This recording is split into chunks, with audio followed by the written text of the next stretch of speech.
North Smithfield Town Council meeting, May 4th, 2026. Madam Clerk, can you start us with the prayer and the pledge, please?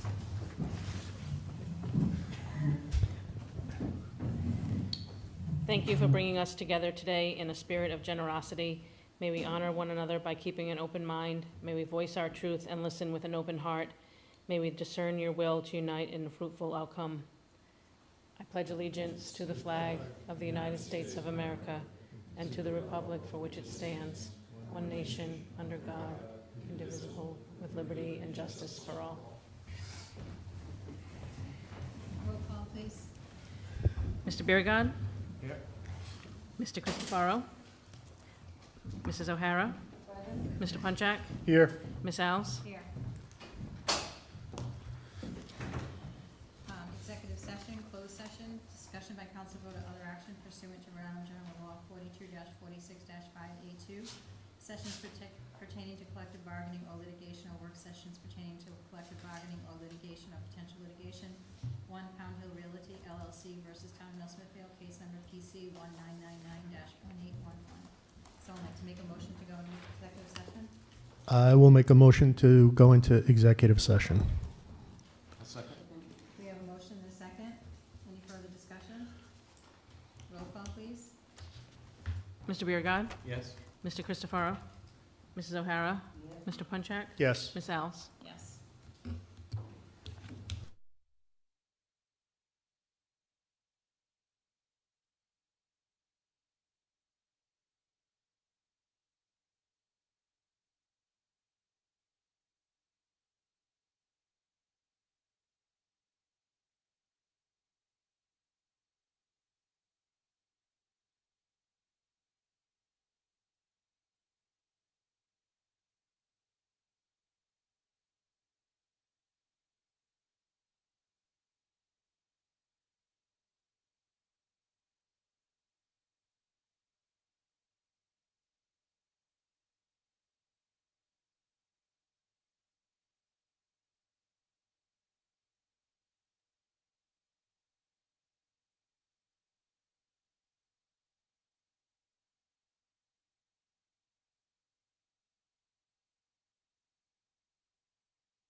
I would like to make a motion to exit executive session, re-enter open session, indicate that no votes were taken, and have the minutes sealed.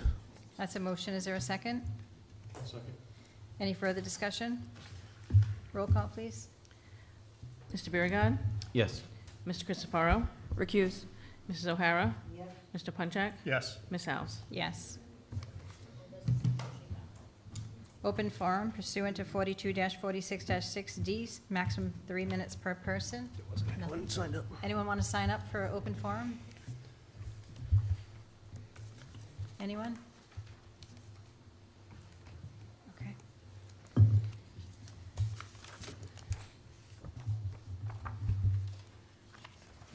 Yeah, we will. All right. Discussion by council vote or other action on payment of bills. Anyone have any questions on the bill packet?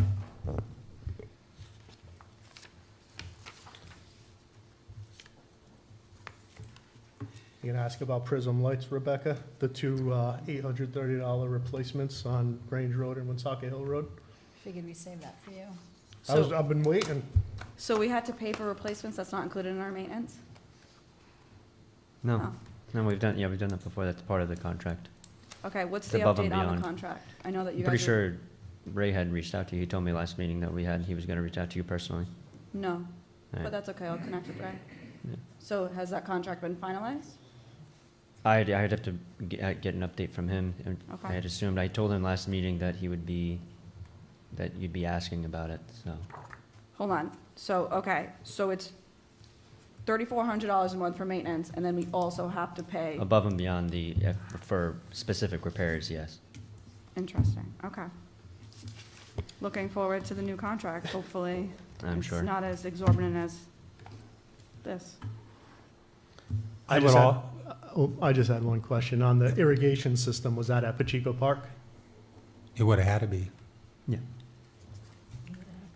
If I could also include this, not in the package, the town has to submit the asbestos remediation plan to the Department of Health for the public safety complex. There's a $900 fee associated with that. This is critical path in order for us to stay on our schedule. So I'd like to include in that package authorization to execute a $900 check payable to the general treasurer for the state of Rhode Island as it relates to the asbestos remediation plan. We don't need to do a vote on that, right? In fact, we haven't really decided at this point. All the council has done at this point is act on the GMP. Yeah. These are soft costs, and we really need to have a conversation about the process that we follow going forward. This is neither the time or the place to do that. I'll come back to Okay. discuss it. But in the meantime, I need to get this in the state, because there's a 30-day period if we want to start construction in the first week of June. So I'd say you could probably approve the payment of bills and then And then- specifically include 900. that separately, yeah. All right, anyone have any other questions on the bills? Anyone like to make a motion? I will make a motion to approve the payment of bills for May 4th, 2026, in the amount of $168,835.43, plus $900 payable to the State of Rhode Island General Treasurer for the Department of Health Asbestos Abatement Plan review. That's a motion. Is there a second? Second. Any further discussion? Roll call, please. Mr. Biragad. Yes. Mr. Christopherow. Yes. Mrs. O'Hara. Mr. Punchak. Yes. Ms. House. Yes.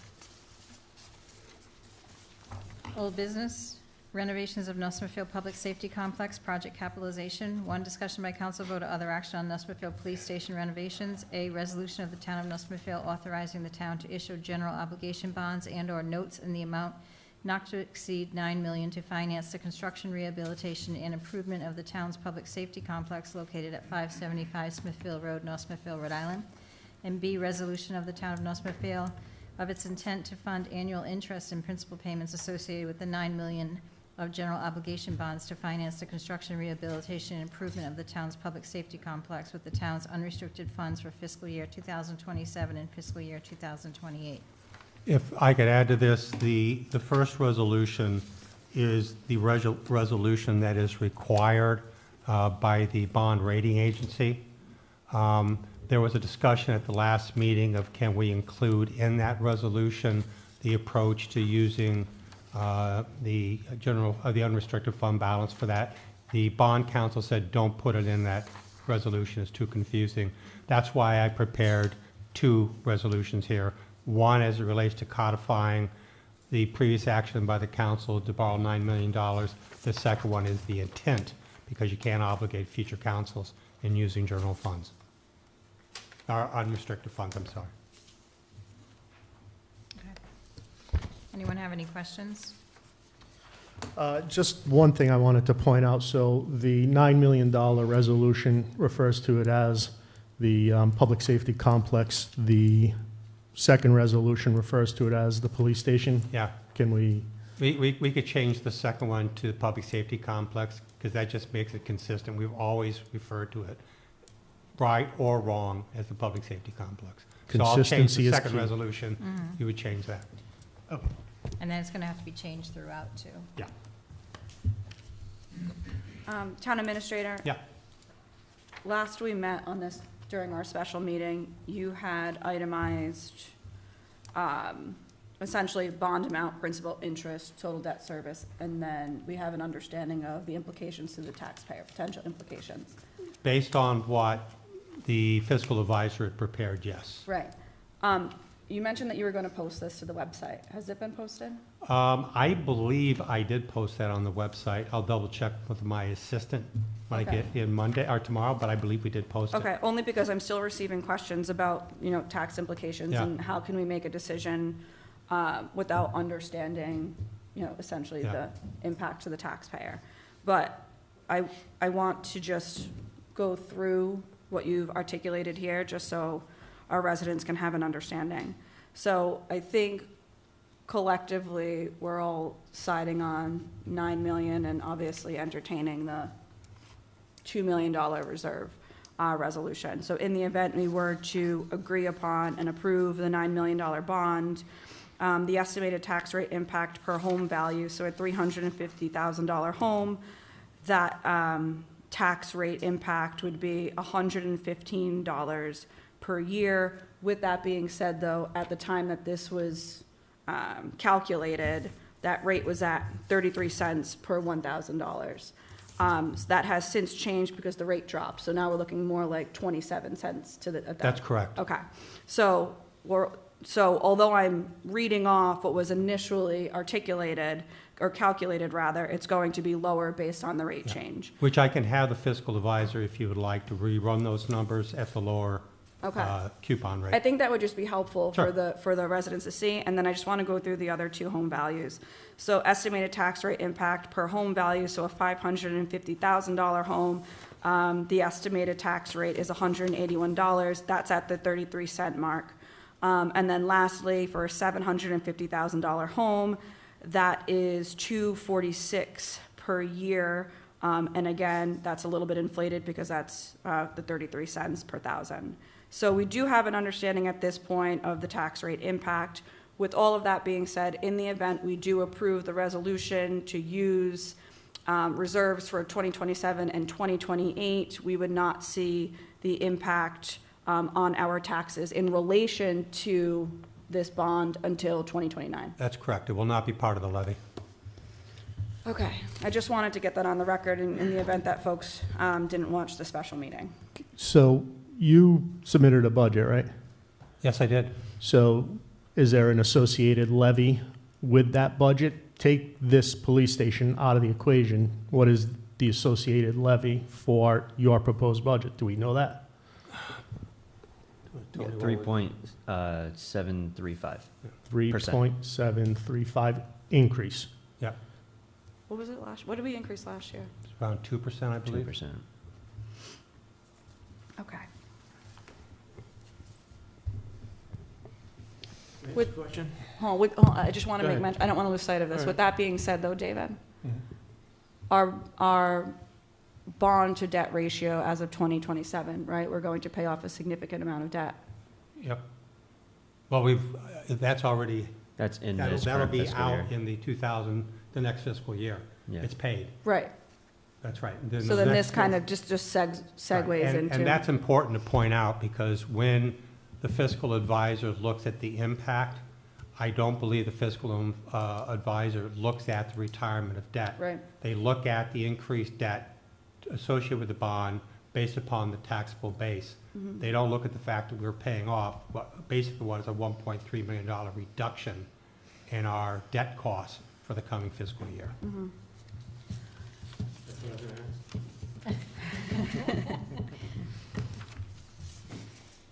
So David, you balked a little bit when they said 3 point whatever for the tax levy. So do you, what's your, I'm what just are you going back to thinking? the last time we talked about this. Are we just kicking the can down the road? And that's what I'm trying to understand. The $9 million resolution, I don't have any issues with. This one, as far as saying, okay, we're going to pay from reserves for this year and recommend the next council pay for, Mhm. I'm not really seeing, is it smoke and mirrors? Is it kicking, okay, so we have 3.73 potentially this year. Is that saying, okay, because next year is gonna be even worse, and then, is it gonna be worse in the third year once this starts? I just don't- Yeah, there's two ways. Number one, no, it's not smoke and mirrors. What it is a reflection of the comments made from the council on numerous occasions, how we should put some equity into this deal, especially given the fact that the taxpayers were previously taxed through the municipal bond.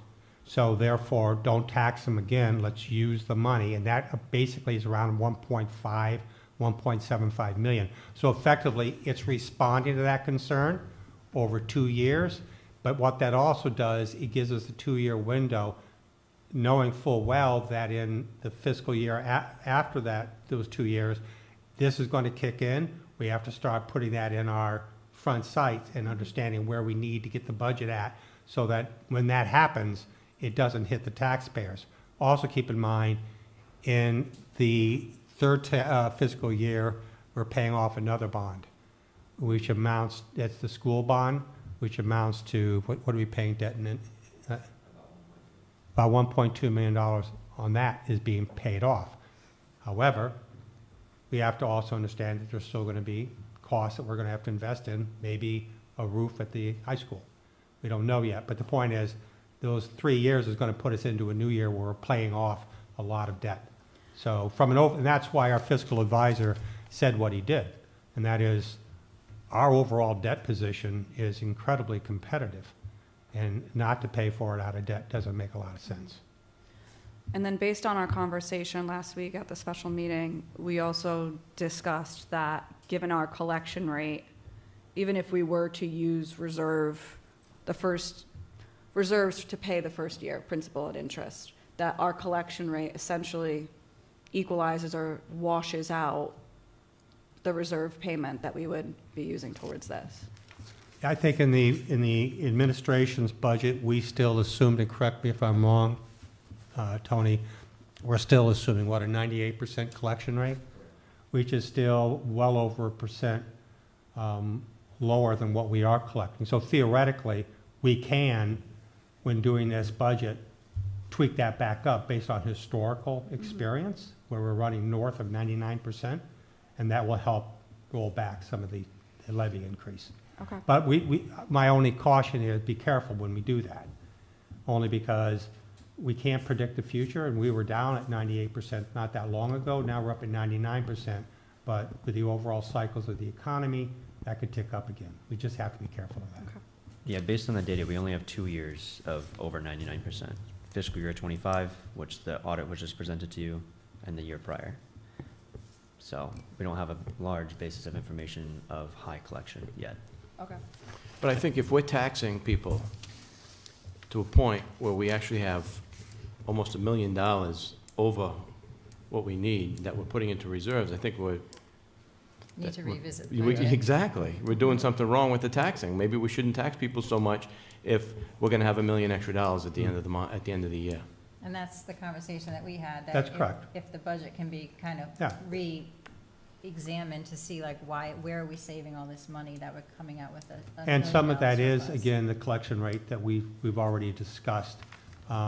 It could be in some other areas, the amount of money we've been earning on our deposits, although that's starting to come back down a little bit. But between myself and Tony, when we get into the actual discussion with the council on the budget, because the administration budget is codified, it can't be changed, we could have some more information for you on that as to where we're getting the additional surplus that we now carry, which has helped us grow a healthy unrestricted reserve balance, which is helping us in our bond rating, but nevertheless, they're arguably should be held back a little bit. Instead of doing it that way, instead of doing it what we said we were going to do, couldn't we approve the $9 million but not approve this part of it? And then if at the end of the year, or we do the budget, at the end of the year comes along and we have X amount of surplus, we can throw it on the, we can throw it right on the bond, and just like you would, like you do when you have extra money, your home mortgage. Let's throw, a couple of thousand on the mortgage and pay it Again, down. the whole purpose was to keep it off the levy. That was the whole purpose here. So if we were all of a sudden putting this bond on the levy, now we're pushing up to 5%. That's essentially what he's already doing, Yeah. is by adding it into both the use of fund balance on the revenue side and the expense side, you're taking away from the net position, exactly what you're talking about, by the end of the year. So say we normally have $1 million surplus, and he's calling for $850,000 in debt to be paid for from the use of fund balance, we'd have $150,000 left net position of that fiscal But year. I'm saying we shouldn't have that kind of money left over. When, you have department heads cutting costs and trying to save what we can, and then we have a bunch of money coming in from investments, miscellaneous income from Rhode Island Energy, asset sales, we try to make the most of what we can. As long as we know it's coming in that way and we're just not, Yeah, I agree. We're gonna do an analysis. we need to. Yeah, that's I already think on we could the, budget a little bit tighter. For sure. So that way we're not always at the end, like Hmm. the 12th hour, we're going back and we're like, okay, where can we take this, and we're trying to bring things down.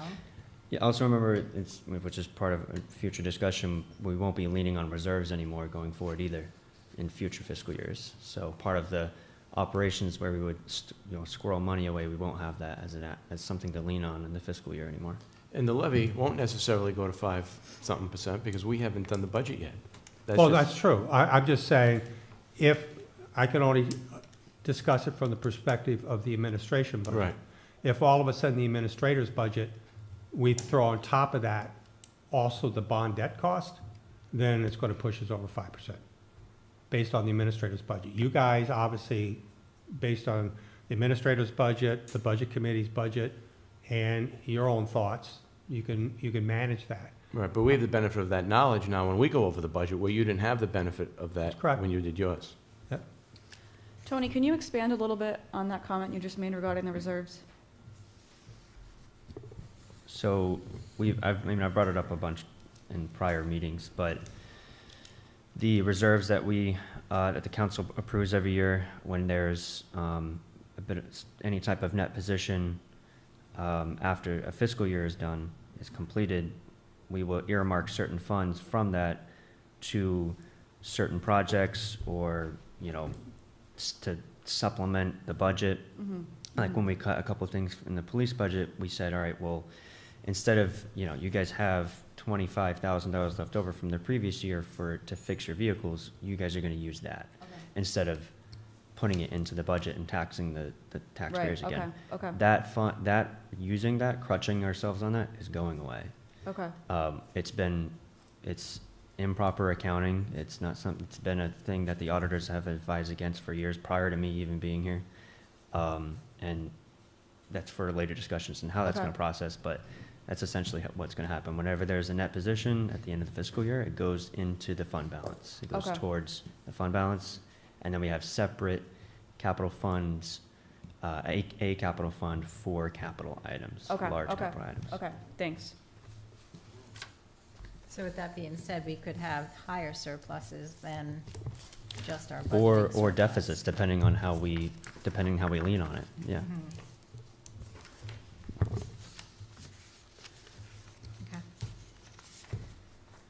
Okay. Anyone have any other questions? Anyone want to make a motion? I assume you're taking the first resolution regarding the 9 mil, okay, for the bond rating agency. Mhm. So I'll make that motion to approve the resolution authorizing the Director of Finance, President of the Town Council, and Town Administrator to issue on behalf of the town an amount not exceeding $9 million in general obligation bonds. Second that? That's a motion and a second. Any further discussion? Roll call, please. Mr. Biragad. Yes. Mr. Christopherow. Yes. Mrs. O'Hara. Yes. Mr. Punchak. Yes. Ms. Alves. Yes. Now, the second resolution is, as I had presented at the special meeting, it's non-obligatory, meaning it's stating an intention, which of course the council can always decide otherwise, or you can just simply not act on it and say, we'll cross that bridge when we come to it, just understanding that my budget that I've submitted assumes it. I'm going to be a no on this, and I'll tell you why. Because we can sit here all night for when it comes time to the budget, and we'll make sure it doesn't go over that levy, it doesn't go to that, you know what I mean? We'll sit here, we'll sharpen our pencils, and we'll figure it out. But like David said, I think we're kicking the can down the road, and we're making assumptions that there's going to be X amount of money to make up for that, what we're taking out of the reserves. So I'm going to be a no. I would agree. I'm not sold on this 100%. I just, I don't, does it really have any teeth beyond No, it doesn't. us? Yeah, it just, to me, it's kind of, like, I get where you're coming from. The message has been received. Yep. And I agree with John that, when the time comes, if it makes sense, we do it. And if, Just- a Yep. year from now it makes sense, but I Yeah, just. and I did present it at the request of the council. Yeah, no, And I have no get it. problems in addressing it when the budget process comes up. But what's the can you break down the logic?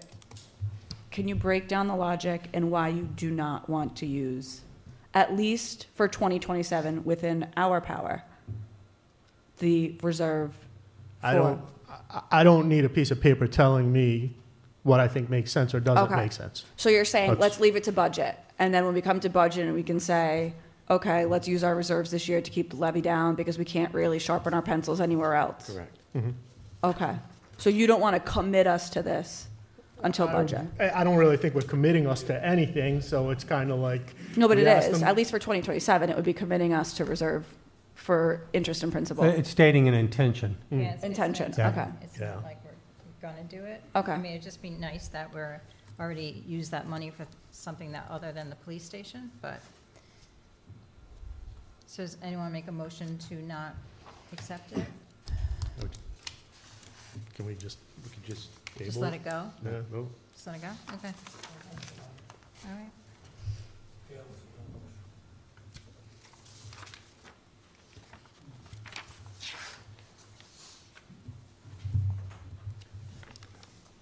So Solicitor, do I have to read this note?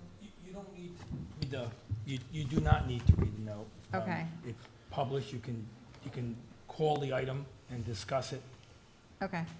as you see fit. All right, so discussion by council vote other action on petition/application for an amendment to the zoning ordinance pursuant to Rhode Island General Laws 45-24-50 and 45-24-51, 45-24-53 as follows. One, petition/application for amendment to zoning ordinance filed by Pound Hill Realty LLC, 618 Greenville Road, North Smithfield, Rhode Island, 02896, the owner of the parcel of land situated off Old Oxford Road, Pound Hill Road, and Pine Hill Road in the town of North Smithfield, more particularly described as Town of North Smithfield Tax Assessors Plat 7, Lot 38, consisting of 89.44 acres. And two, text amendment and a zoning map amendment to the zoning ordinance of the town of North Smithfield, the zoning ordinance. The proposed zoning amendment will create a new zoning district, Industrial Special Management District 1 overlay. The intent of the district is to allow mining, quarrying, sand and gravel extraction, loom stripping, stone cutting operations, crushing, washing, and/or processing of materials. The zoning map amendment proposes to amend the zoning designation of the parcel of land located at 14 Pine Hill Road in the town of North Smithfield, more specifically described as Assessor's Plat 7, Lot 38, the property, from Rural Agricultural RA and Rural Estate Agricultural REA to Industrial Special Management District 1 overlay. A, continuation of public hearing. B, discussion by council vote or other action. C, discussion by council vote or other action on mediation pending 1 Pound Hill Road LLC versus Town of North Smithfield, case PC 1999-1811.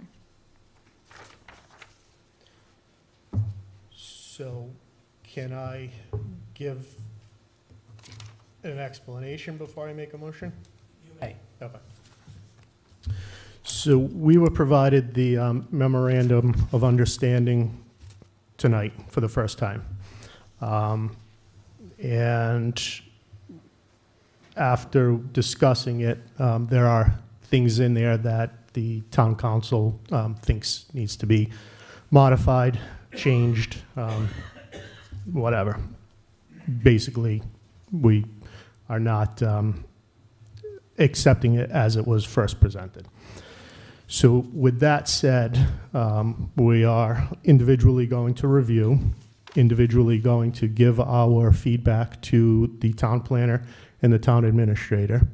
The town planner and town administrator will compile our individual comments, get those to Attorney Robenheimer. Attorney Robenheimer will get it to Material Sands attorney. The intent is that June 1st, there is an updated memorandum of understanding that is acceptable to the town council. If that happens, it will be made public. The public needs a minimum of 48 hours or more. So a minimum of 48 hours. If we get it on the 1st and we're good with it, I would say it'll be public relatively fast. And the intent would be for the public hearing to be on June 15th. 15th? Yeah, first and 15th, right, are our meetings? Yeah. That's good. I just want to make sure that the budget didn't change any of that. Okay, the budget's not on that day, Madam Clerk? Okay.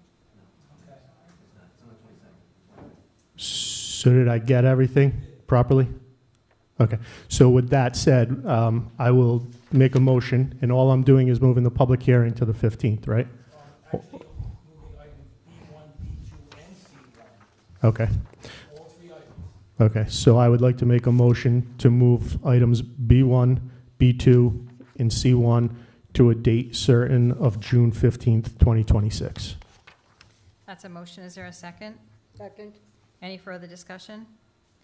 Roll call, please. Mr. Biragad. Yes. Mr. Christopherow. Recuse. Mrs. O'Hara. Yes. Mr. Punchak. Yes. Ms. Alves. Yes. North Smithfield Council sitting as Board of Licensing. 1, discussion by council vote or other action on HT Auto LLC licensing requirements. Mr. Gibbs and Mr. Cody.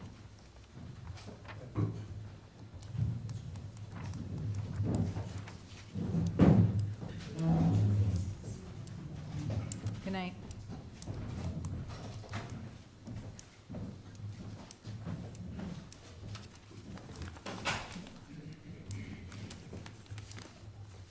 Good evening. Scott, are you going up, are you doing anything with? Just Leo. Okay. Lucky you. Okay. Well, all I have to report is another 60 feet of fence. If you're looking for the whole property, I can't say the whole property's fenced in, no. And he removed another 50 cars. So the inventory of cars has been lessened. The piles are down. So is the fence completed? I originally thought he only had to put the fence where he removed trees, but if he needs the whole yard, then no, So the fence is not completed? no. Do you know if the fire marshal has gone up and done any? Has he gone up there recently, Leo? The fire marshal has not, no. Okay, yeah, I can get him up there tomorrow. As Leo pointed out, and as I discussed with him today, there's really only one issue that's subject to the council as operating as the board of licensing, and that is the issue of the fence. The answer to the question is no, the fence is not complete. Therefore, with that being said, what I am asking for is the council at its next meeting to convene an executive session to discuss this issue. I have a question, though. Just to play the devil's advocate, if you thought that he didn't have to put the fence in where there were trees, then did he think that he didn't have to put the fence in where there were trees? Because Yeah, because I was looking at screening, and a lot of the property is covered by vacant wooded land. So there's no houses in sight on a lot of the So if property. what is he being told is the question. And it's a good question. Why don't we get a drawing? It's a thought good we question, asked him and that's what I want to have a conversation. I mean, I believe it's an appropriate issue with an executive session, given what's going on legally. But my thought and what I want to discuss in executive session is to answer that very question and being very clear in terms of what the expectation is. I don't think, well, I'm not going to conjecture as to what he thinks, but we need to have a very hard conversation about this and be very clear communicating out. Can I make two comments? Maybe a question and a comment. If you apply for a permit, are you required to present a site map which indicates where the fence would be? If it's a fence, yes, Do we have a permit? yes. We do have a permit for the fence, He described where it was going to be required. but is there a map that indicates where the fence would be on the He property? did not draw it, no. But that's a requirement of the permit? Okay. So I guess just in the future, if we have residents or businesses that are submitting permits for fencing, then we need to ensure that the appropriate documentation is submitted as well. Secondly, and I think this is really tangential, but we're currently operating in this capacity for this agenda item as the Board of Licensing. I made the comment in the past that I'm not comfortable as a town councilor sitting on a Board of Licensing because it inhibits me from representing our residents who we're elected to advocate for. So I would like to work on an ordinance in conjunction with David Igliozzi that would in turn establish a Board of Licensing in town. It's something that David and I have discussed, and he said he would help me out. So I just want to let the town council know that that is something that I will be pursuing. And thank you in advance, David. I think it's a good idea, because it takes the politics out of the decision-making. And I also wasn't aware, and being on the charter review, I'm like, I haven't seen anything about the Board of Licensing in our charter, and it's because it is not municipally, it's not regulated by the municipality. It's regulated through state law. So even more so, I think it needs to be a standalone board within our town, so. And then can you remind me, didn't we ask for a site map to be given to us to show exactly where the fence was supposed to go at, like, several meetings? I don't recall that being asked. I'm not saying it wasn't, but I don't recall it. Definitely, yes. Yeah, it I was mean, definitely asked. in effect, as I understand it, under both state law and local, you do not need a permit to erect a 6-foot fence. Well, I'm not talking about a permit. No, I know, I'm but we talking- actually have they're actually erecting, I believe it's an 8-foot fence. So technically, requires zoning action, and that's the clarity issue. There should be a plan that clearly delineates, and there are other issues that define what we can or cannot do. And I really don't want to go any deeper than this, No. because I think we really need to be careful. That's why I want to go into these very discussions in executive session.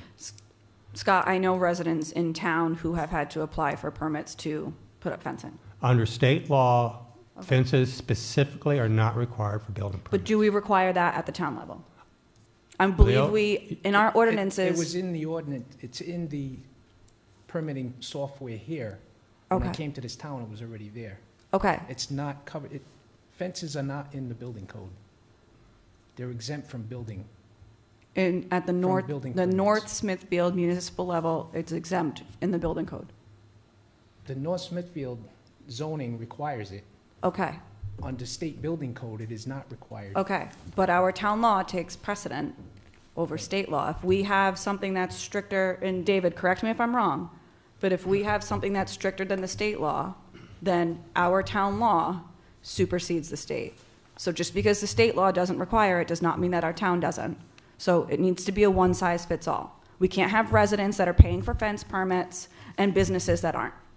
So it needs to be one-size-fits-all. I've printed out some visuals from the GIS so you could see the site. I don't know if you've ever had. Let's, It's- Why don't we put let's hold that for executive session, please. I'm just going to interject. I was told prior to this meeting that the administrator was going to just ask that this matter be assigned to another date. Yep. Obviously, if when the council's going to get into any kind of substantive matter, not only do you got to post it, you got to notify the applicant in writing with some sort of notice. And I've spoken to at least one councilwoman, the vice president, about this. We're happy to do that, but that's the next step. This was supposed to be an update by the building inspector on the status of the fence, right? That's what this was tonight, not action on the license. All right, so Or someone want to make a discussion motion? substantive. Someone like to make a motion for executive session on our next meeting? I'll make a motion that we host executive session to discuss this matter in our next meeting, with a date certain of May 18th. Second. We have a motion and a second. Any further discussion? Roll call, please. Mr. Biragad. Yes. Mr. Christopherow. Yes. Mrs. O'Hara. Yes. Mr. Punchak. Yes. Ms. Alves. Yes. Discussion by council vote or other action on charter review committee update and presentation, Jeff Porter and committee members.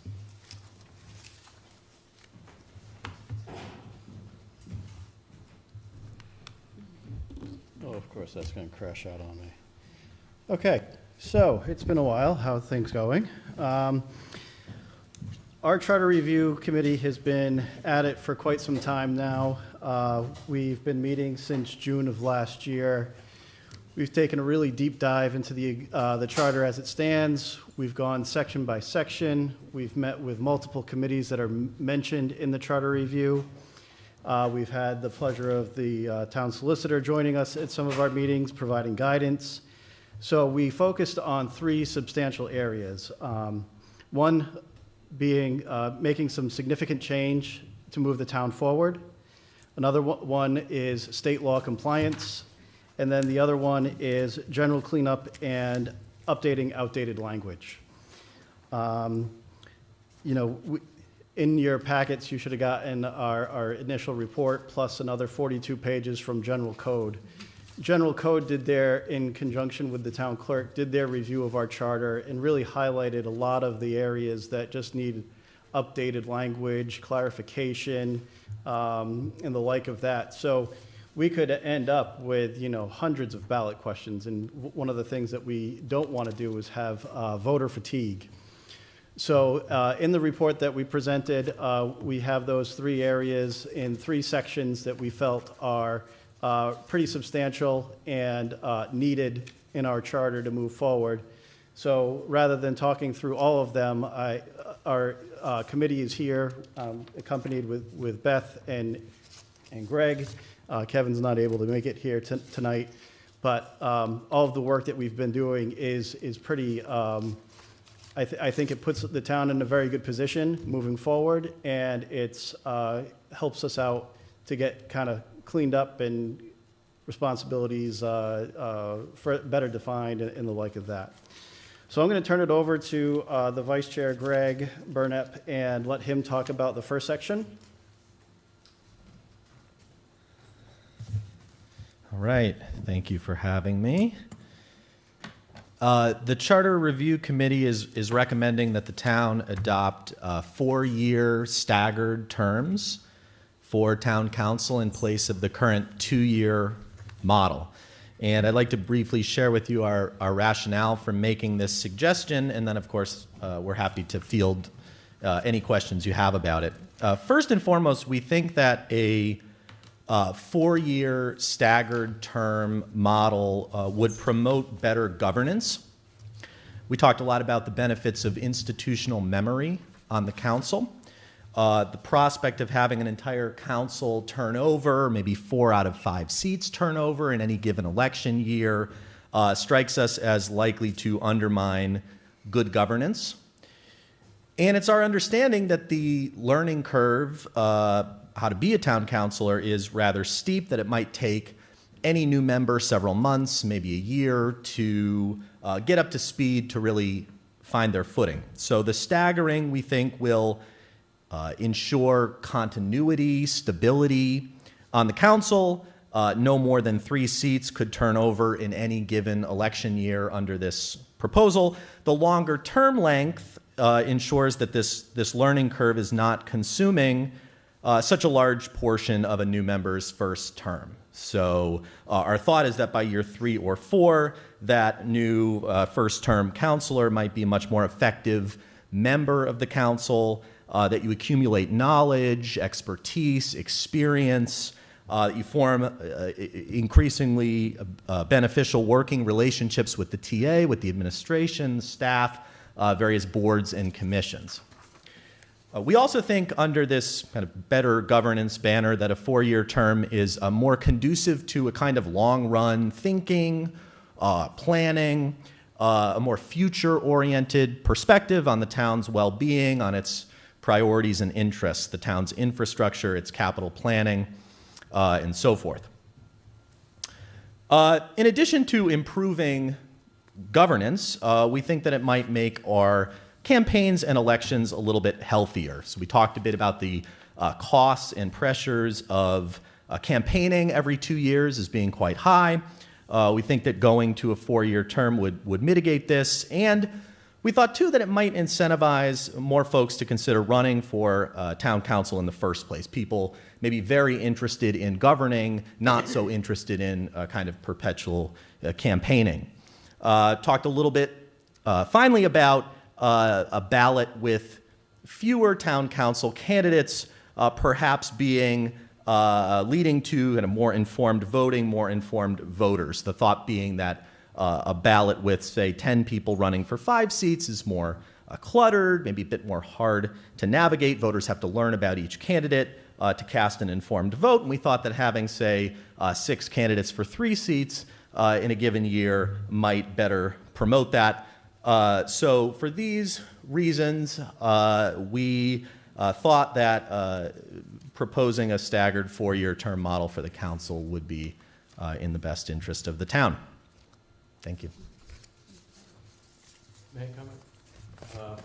Everything you said is 100% accurate, but the reason why a 2-year term is more beneficial, I believe, is because it's an automatic recall on the town council members every 2 years. You never see a councilor getting recalled because by the time they go through the whole process and everything like that, then the election's right around the corner. So it kind of keeps everybody honest, keeps everybody on their toes. The other reason is that it was also put before the voters a couple of years ago, right? And Yes. did not pass. Was it staggered terms or was it town manager? No, it was just 4-year terms for the council was on the ballot at the same time the town manager was, or town administrator was. Town administrator went to 4 years, but the town council did not pass. Okay. And then the other thing is 4 years is a long time to have somebody on the council who's kind of like not doing a good job. You know what I mean? Where in 2 years we can get rid of them. But I agree theoretically with everything you said is 100% spot on. But I just have been here a little while and I see the benefits of the 2 years. 4 years would be better, right? I mean, I wouldn't have to run so much. But at the same time, I see the benefit of it. So sorry, Claire. I see the advantage of a 4-year term. Why? Because being a relatively new, a new counselor in comparison to, you guys. And at least in my opinion, and David, I don't know your experience, this is your first time as a counselor, but it took me probably 8 months to a year to really feel well-grounded in my role as a town councilor. Learning the law, budget was a lot that consumed a lot of our time. When I ran on a platform where I wanted to influence change, and not to say that, you know, the town needs so much changing, but there were things that I felt as though I really wanted to work on as a counselor, and having it take a year to just get up to speed on how to be a counselor leaves me really only another 12 months to influence change. And then if I do intend to run again, then in June, I'm going to start to think about campaigning. So that's why I feel as though having a 4-year term will really allow counselors to influence the change that they want to be able to influence as counselors. So that's why I was a proponent for the 4-year term. Have we seen recalls in the past? Have we ever had a counselor, and again, I'm relatively new as a counselor, and I've really only become involved in town government in the last, let's say, 5 years or so. But have we ever seen counselors that were so bad that we needed to go to recall?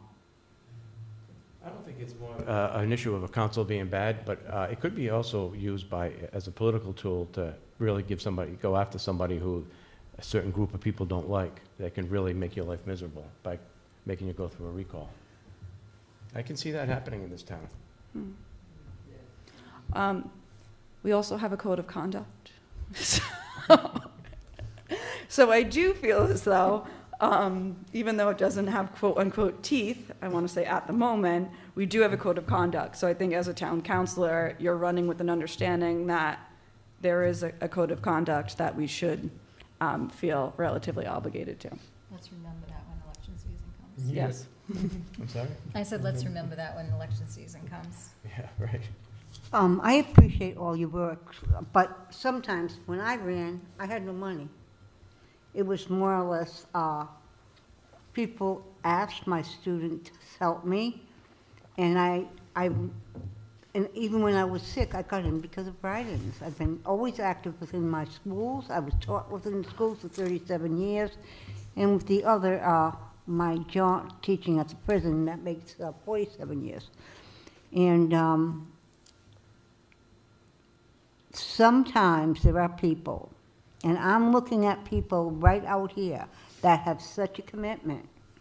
She could go for 100 years if she could live that, and I think you could, and no one will ever replace it.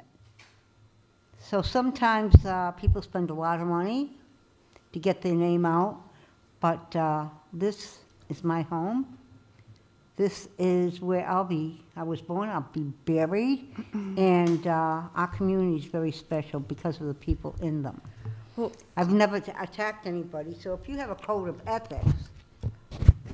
so Claire, respectfully, you are in a unique situation where you were a teacher and you have that name recognition and respect in town. It isn't necessarily the same for new candidates who want to run. It can be very, very expensive, especially if you're not fundraising and you're running a self-funded campaign. Nowadays, where we have access to social media, I mean, things can get expensive. So it is expensive to run a campaign every 2 years, and it can be a little bit daunting, and it can essentially decentivize people from running if they know that they have to just run again and campaign in 2 years. So. Yeah, we certainly grappled with the question of responsiveness to voters' accountability. I think that is a really important criticism, objection, and I think where we landed is a few things. I mean, one was just a sort of, I think we got comfortable kind of acknowledging that there was a trade-off here, right? And the way we were thinking about it is that what we thought would be better governance, some of the other benefits we outlined, basically outweigh the costs or risks associated with creating a bit more distance between voters and their elected representatives. You still have town council elections every 2 years, right? So I think we would put this in terms of not less democracy, but better democracy, that we get responsiveness to voters and accountability still, but we blend in a bit more of the other stuff, the expertise, the experience, the stability and continuity. So we were kind of thinking of the 4-year staggered model as kind of bringing in a bit of both, kind of the best of both worlds. And then finally, I think the recall came up, right?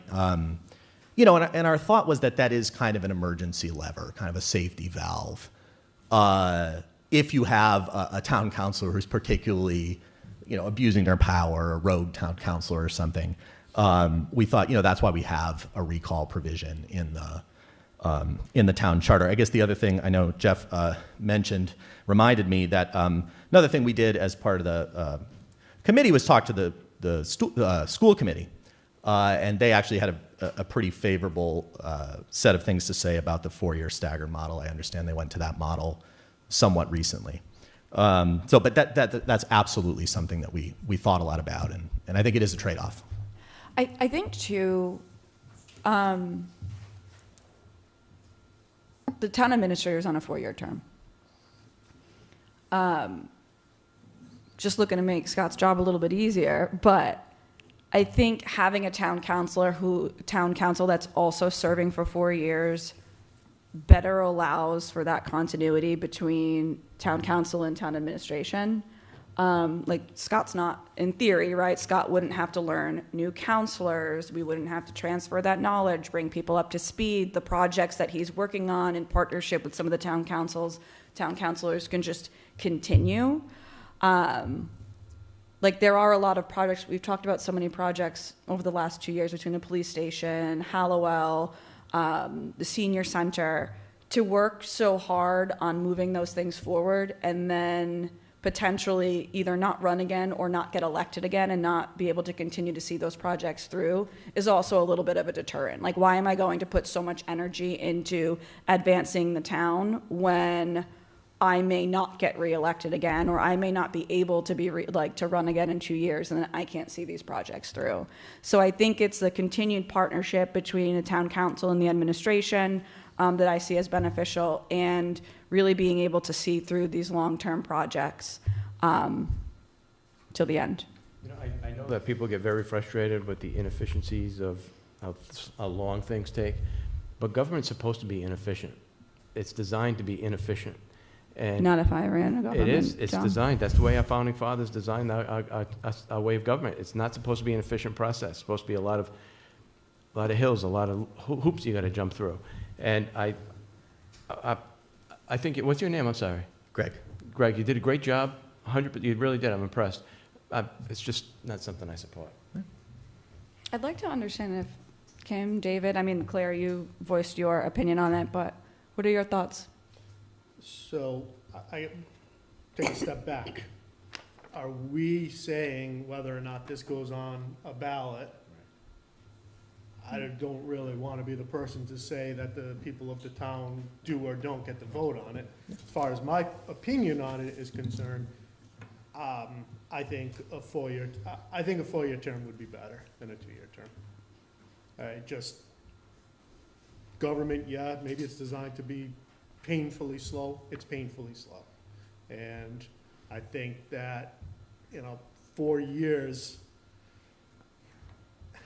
if you're really that bad within that time frame, the town's gonna make you wanna quit.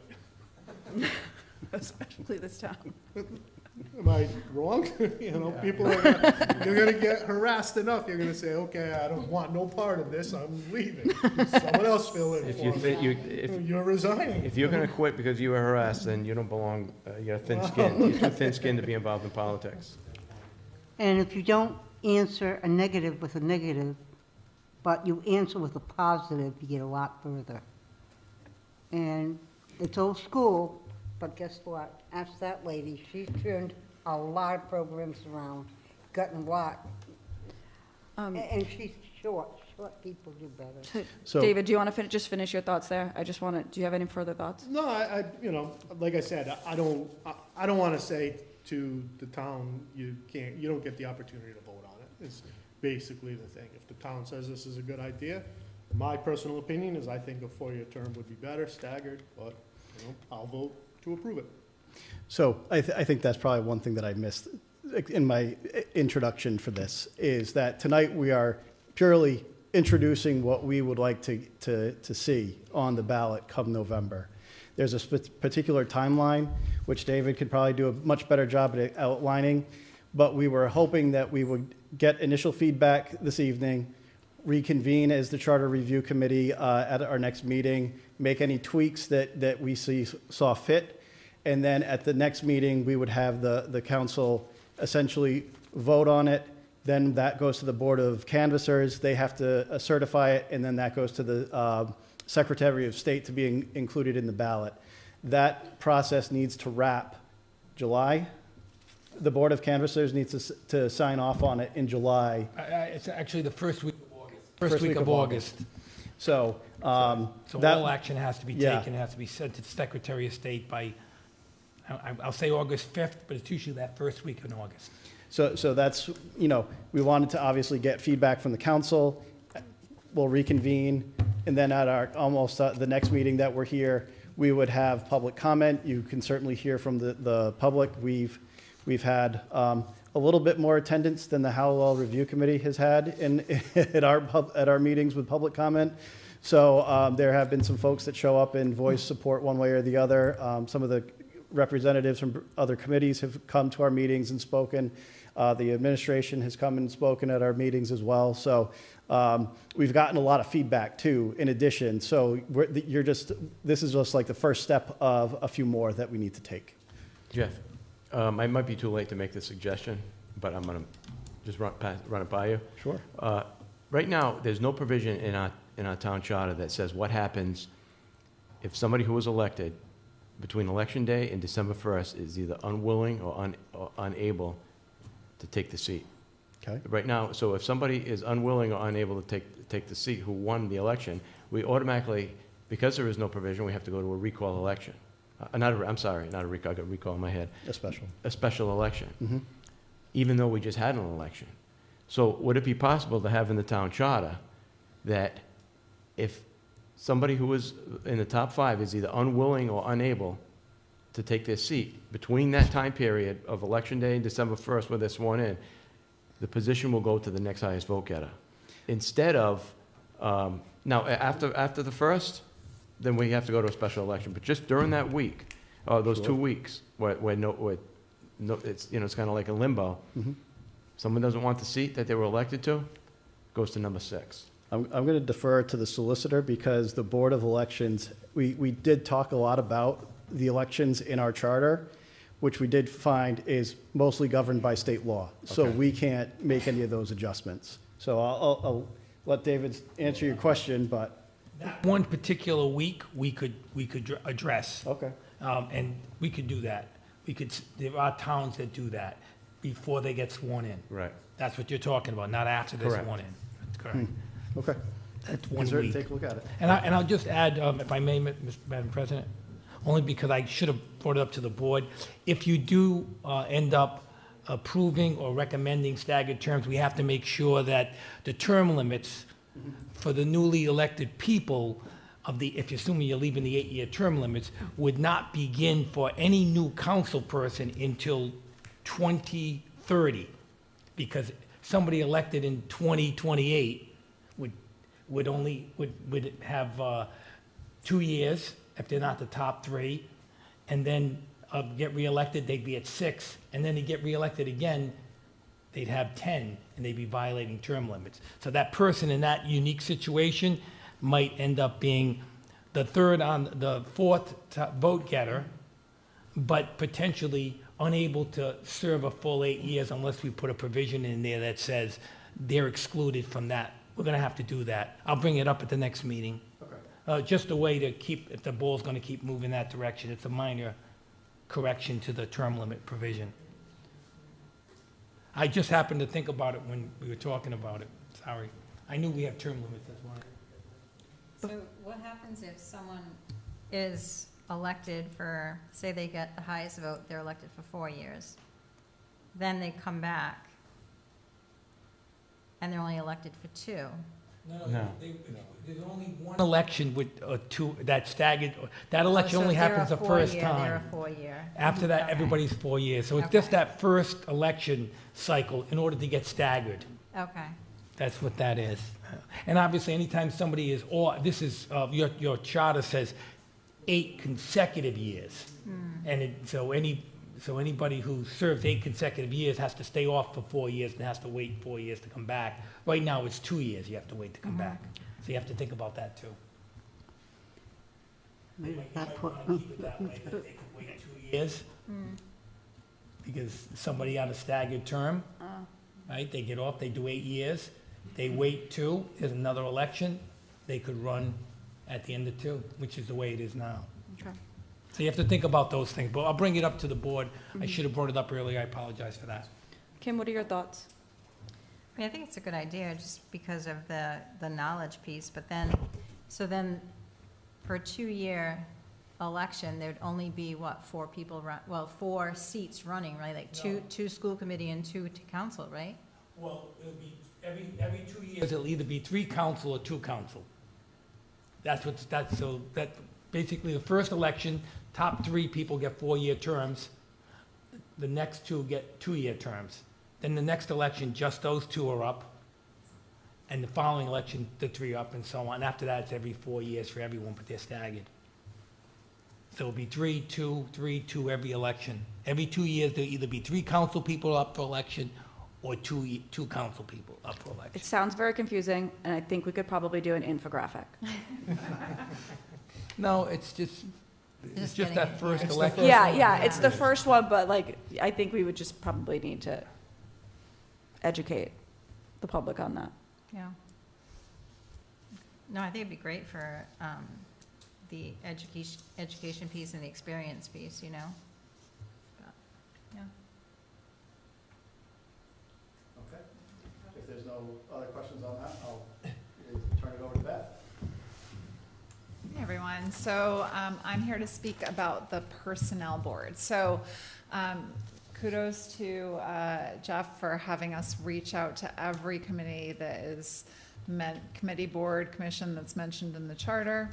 I went to see the Personnel Board and went over with them their piece of the charter, and Ms. Bernier said, it's incredibly outdated. This is not actually how we run it all, and I'm really happy you came.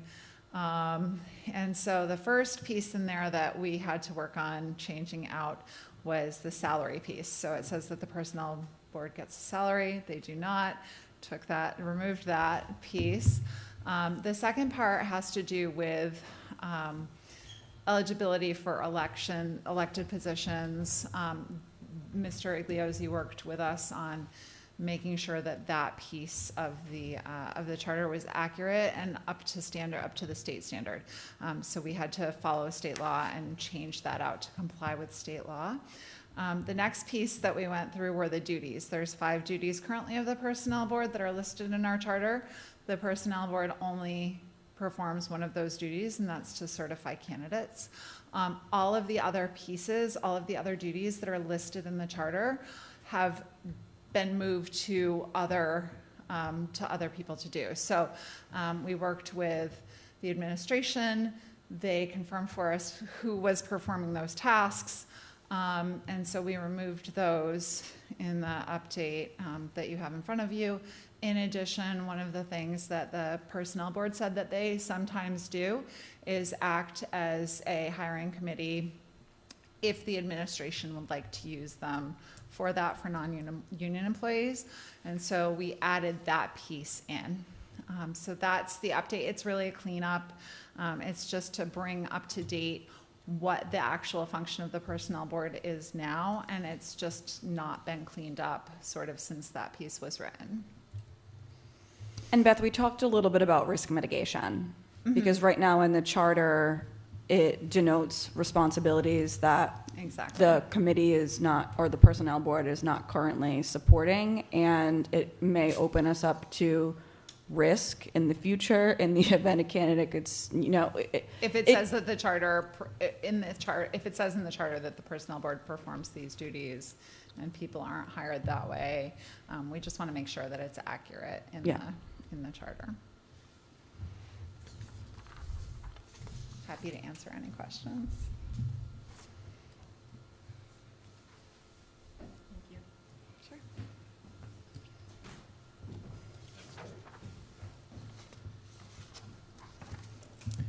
So then, one of the other committees that we met with was the Asset Management Commission. And we got a lot of feedback based on their roles and responsibilities as well. And we talked a lot about the town's history, how things have gone with town buildings, town infrastructure.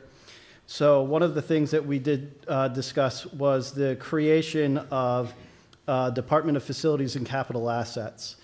This department would be responsible for overseeing building maintenance, planning for capital improvements such as the high school's new roof, or maybe not the high school's new roof, because that's facilities director under the high school. Bad example. A new roof for this place, a new roof over at Memorial Town Hall. There would be also the oversight with the water and sewer. I understand the Asset Management Commission is working with the administrator to analyze and have studied some of the existing water lines as they stand right now. That would give us the ability to have a department be able to identify, okay, this is aging infrastructure like a pump station.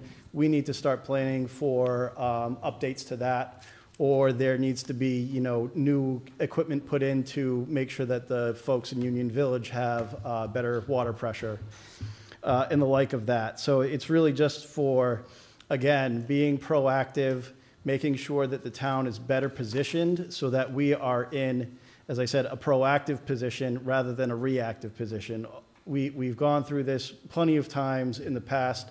Our town's history of maintaining things is awful, and this would really save us millions and millions of dollars to invest in a new department that would oversee this sort of thing, rather than having to be, up at the 11th hour fixing and repairing something that's broken down, that's now causing issues. So we as a committee felt that it was a very, it's an undertaking, yes, but we saw the investment is in this new department would really be beneficial for the entirety of the town in moving forward. Any questions or comments on that one? Great idea. Thank you. I just chime in a little bit on that. I mean, I understand exactly where they're going with on this. However, my pushback a little bit is creating a whole new department with a director. It's, I would suggest what we do need is a qualified staff person to function in that capacity. Whether we put that person within Public Works or not is a question, but at least creating the position opening so we can fill that position. But creating a whole new director and department, I think, for this town, when we're trying to control all of our costs, comes a little bit of a stretch, but I understand why they're suggesting it. It's also a little bit, it would be interesting to see what happens when the Asset Management Commission completes its phase right now, because I think that's also going to help sort of tell a better story in terms of what we really, really need. If we were a larger community, I would think that what you guys are recommending makes a lot of sense. Mm-hmm. I'm just saying there may be a halfway approach to that, just to make sure we have a qualified person within the administration where the town council, as part of the budgeting process, could choose to fill. They're not obligated to fill it, but they could choose to fill it in the future. Mm-hmm. And if we did choose to fill it in the future, just staff versus department, yeah, it would not require a charter update? Not if it's in the, not if it's in our, I believe, our charter as a position. It's not. Yeah. No, it's not. No, I'm saying if we included it in as a position. Oh, okay. Yeah. Okay, Yeah. so it needs to be, it would, whether it's a department and a facilities manager, there would need to be some update to the charter to include this role in whatever capacity it operates in. Okay. Yeah, and I think the other thing that I was leaning on as well was that, one of the comments that was made by the Asset Management Commission, they were saying, we have all these responsibilities, yet we're a volunteer organization, but a lot of those tasks would fall to a town engineer or a director of facilities. So again, if we're talking risk management, I don't know how it works with Asset Management Commission, the insurance and risk, and the professionals that we have on that board, but it's another area that we just should be looking at. That's a good point. Okay, if there's no other further questions on that one, I'm just gonna do a broad presentation on this one, because I'm sure you guys can read all the rest of the report here. But these are, the next section is all updates throughout the entirety of the charter to bring it into compliance with state law. Things like school committee, planning board responsibilities, all are defined by state law.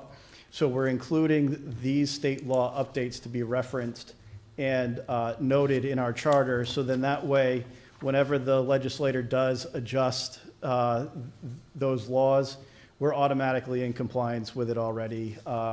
So again, it's just one of those things that this is something that needed to be cleaned up with our outdated language, with the new laws that have been passed, and we felt strongly enough that we wanted to present this to the council as well.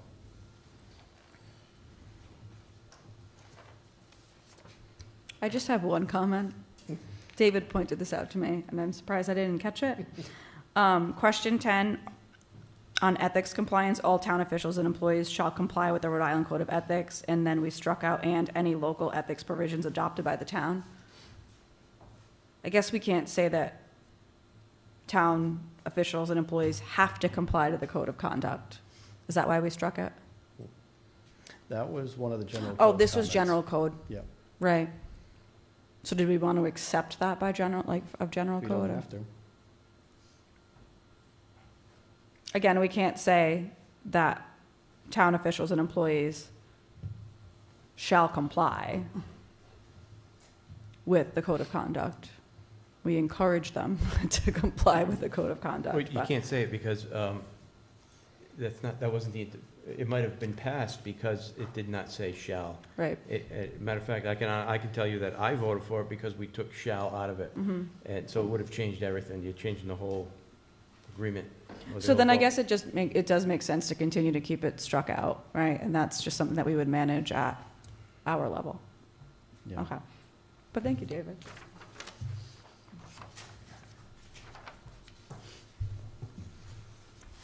Okay. If that's that, then we've heard your comments. We can certainly, we'll certainly take those back to our next meeting and discuss them further as a committee. And then we can revise whatever we need to revise here and be back at another council meeting and get any public comment if needed as it comes up, and certainly take that from there. The other portion that I want to also bring up is once we do finalize these ballot questions, the Charter Review Committee's job isn't quite done yet, because we would still continue to have our monthly meetings and treat them as educational forums for people to come ask questions, what this means for them. So then that way we can at least maintain some level of education for why we're presenting these charter questions and why we felt so strongly to revise the charter as we've noted this evening. We also discussed including the education in the tax bill. So that's why it's important that we do maintain the timeline to July.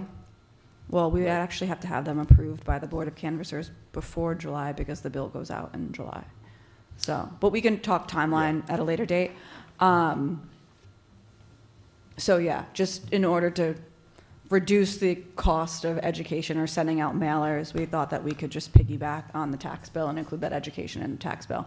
And then, Jeff, I do want to, I would just like to make mention as the town council liaison on the Charter Review Committee, I'm very proud of the work that we've done. It's been a lot of work over the last few months. We've covered a lot of ground. I'm really confident in the questions that have been presented and the topics that have been presented. And to Jeff's point, our job won't be done with just voting on this. There's continued education. But with that being said, I strongly advocate that we keep the Charter Review Committee going so that we can, year over year, include pertinent questions on the ballot, whether it's just updating to align with general code's recommendations and any state law updates, but then also too, there have been other questions or other charter updates that we just didn't take priority over the 3 that were presented tonight, in addition to the state law updates. So I do see a lot of value in continuing this charter review in perpetuity. And then with that being said as well, I do think that we could really use a review of our town ordinances. We talk a lot about ordinances. There's been a lot of ambiguity. We've been poking holes in the ordinances for many months now in relation to some of the topics that we've been discussing. And I would eventually like to see this committee also review ordinances as well. I think there's overlap between the charter and the ordinances. So I think, no better committee to review the ordinances than the charter review committee as well. And maybe that's with an additional few seats, because it is a lot of work to review all of that material. So that's just my 2 cents. And again, we don't have to make a vote on it right now, but I just wanted to advocate for that. We actually used to have an ordinance review committee. Did we? Yeah. What happened to it? Went by way of the Yeah, way? yeah. Hmm. And Well, they would let's come before resurrect. council every so often with some changes that they made. Let's resurrect that. Yes? By charter, the ordinance, the charter has to be, but the ordinance is supposed to be updated, I think, every 10 years. Mm-hmm. And we just got done paying general code. General code was reluctant to weigh in on the charter review, because that's not what they do. Okay. But they did do just this last year, after it took them 2 years, the process is general code, the town hired general code, gave them a contract. General code sent every section of the charter, of the ordinances, to the appropriate department, and generates a very sophisticated Excel worksheet where that department has their particular code in front of them, and general code gives you what yours is, what they recommend, what other towns do, and you click on the window that you want. Do you want to be like Smithfield? You click this window. You want to be like Coventry? You click that window. So it's great to have an ordinance review committee, but that heavy lifting done by general code for that money is not something a ad hoc committee can do. We're talking about, they have a panel of editorial personnel that review ordinances for the entire state of all municipalities. So this is a much more sophisticated, though charter is sophisticated, it's very finite. Ordinance is a much more voluminous thing. So I just want to throw that in, that you just paid, I want to say, $40,000 or $50,000 to have general code do this. No, and I appreciate that background. I wasn't aware of that, but maybe I wasn't aware of it because it feels like it's been kind of done in a vacuum. So without really the knowledge of the council or other, pertinent committees. So maybe there's opportunity in the future, if that's already been completed, opportunity in the future for a committee to be more involved in that process, so that folks aren't making those decisions in a vacuum, or maybe arbitrarily making decisions that, don't necessarily align with the town's needs. That makes a lot of sense. Sometimes that makes sense, David. Okay. I just wanted you to know you just spent a lot of money to have this done. That's all I'm trying to say. No, that's helpful. Thank you. Okay.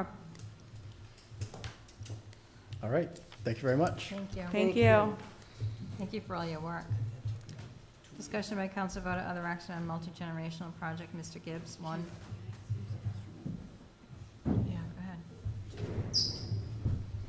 We're just going to take a quick break. Thank you.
Break time's over, she's back. I had to use the restroom.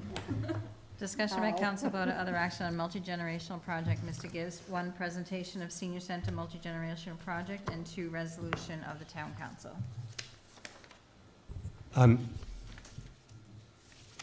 Yes, thank you. I had the opportunity to meet with the Hollowell Multi-Generational Building Committee on the 16th of April to try to provide sort of an overview as to the whole issues of capitalization of the proposed Hollowell facility. And I don't want to go through all these things in detail because it's getting late. But rather to say that the nuances of the Hollowell site and the fact that the project has already received, well, the multi-generational project received funding support, but it was really for Scouters, and it moved over to Hollowell at the vote of the council. And they've been working very hard to complete the design work and the budgeting and how we're going to capitalize the project. What I try to do is to present kind of a summary in terms of the obstacles that we are encountering. And some of those are clearly political in nature, not political in terms of local community, political on the big P. And one of those is, look at, my opinion is that the ability to capture any really material additional money for the Hollowell project is severely handicapped right now. And are you guys laughing at me? No. Okay. All right, just making sure. I'm a little bit paranoid. Also, there's an issue of expediency. I was actually at an event on Sunday for Senator Reed, and happened to have a conversation with his staff. And they were very excited but very clear with me. You got to get going. Because the problem that we really have right now is that there are a lot of appropriations that are in various stages that are sitting out there, and the administration in Washington is looking for them, and they're taking them, in spite of the fact they've been appropriated. Reprogramming, if you will. So with all that being said, in talking to the Hollowell Multi-Generational Committee, I basically said that my focus is to make sure this project happens and that we don't lose this opportunity, and therefore I would be recommending to the town council that we pivot, not for the lack of effort, but pivot for the reality that we're currently living in, to back to Scouters and getting this project done, at least the first phase core project done within the money that we have allocated to this community, and look at maybe subsequent phases that could be funded if monies are found, either internally or externally. The administration needs to get going really, really rapidly on this thing.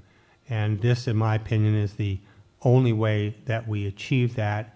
And I know that that is disappointing for some, and I clearly understand that. As I've said in my 40 years of working in this business, there are many projects that I was in love with and really felt they were great, but I had to walk away from, in part because my board of directors or the capital markets or whatever weren't able to fund them. And I had to just back away and say, the time is not now. And that's kind of where I'm at on this issue right this instant, and as it relates to the $4 million grant. We have a lot of stuff that's percolating around the Pacheco Park Scouters Hall complex. We received the DEM recreation grant. We are going to apply latter part of this month under the Rhode Island Ready Main Street program. We have asked our congressional delegation for an appropriation for infrastructure related to that whole area. So there's a lot of things that are sort of coming together that begin to really create a pretty compelling argument with the funding sources because they start to check a lot more boxes. They don't just check recreation, they check senior services, they check historic, they check Main Street revitalization and economic development.